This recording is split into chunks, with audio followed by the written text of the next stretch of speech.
Let's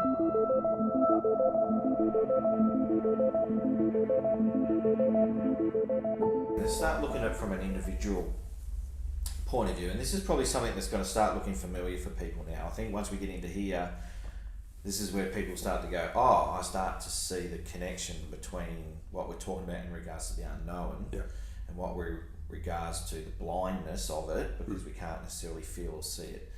But people might be familiar with the idea of comfort zone and get outside of your comfort zone. You know, this is where people learn, this is where people grow, and this is how change happens. So, you know, we've got to get outside our comfort zone or we're doing the same thing. So in this case, of that original maturity, it's just orbiting around the planet. We're staying in our comfort zone, in our atmosphere. That's right. Yeah. And that's where people feel safe, that's where people feel comfortable, and where people feel in control.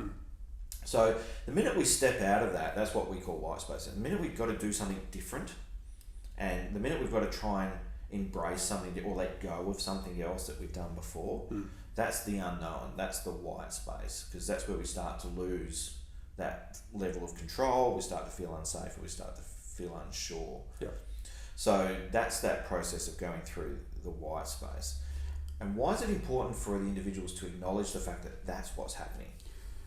I think people never grow if they don't get out of the zone that they're in. You've got to get out of your comfort zone into an uncomfortable zone, because the uncomfortable zone allows you to start learning and getting new experiences.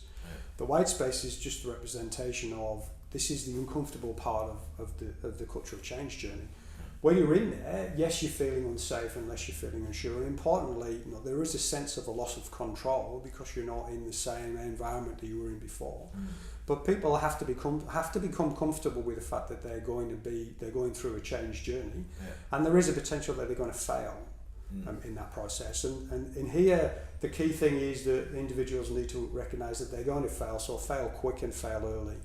Learn take the learnings from the failure process, turning into the next set of experiences, and get through this white space zone as quickly as they can, because then they get into the learning process where they get greater comfort in being able to learn new skills. So the comfort zone grows, the learning opportunities grow, the problem solving starts to happen.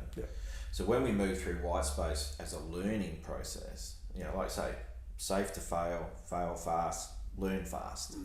That allows you to get into the learning stage, because once you get into that learning stage and you start problem solving, overcoming challenges, starting to feel a little bit more comfortable in this new space, that's when the growth shift can happen. Yes, and the growth accelerates quite rapidly through that process, because you've got through the early uncomfortable stage and now you're in that sort of testing, exploring, and becoming more comfortable with the testing and exploring process. Yeah, because that's the point of what from A space to B space is about. There's a whole heap of uncertainty, and then there's a whole heap of learning, and then once you get into that B space, that's where the growth is starting to really happen. And that's where your opportunity becomes. There's a whole host of opportunity that sort of extends and expands as you get through this learning journey.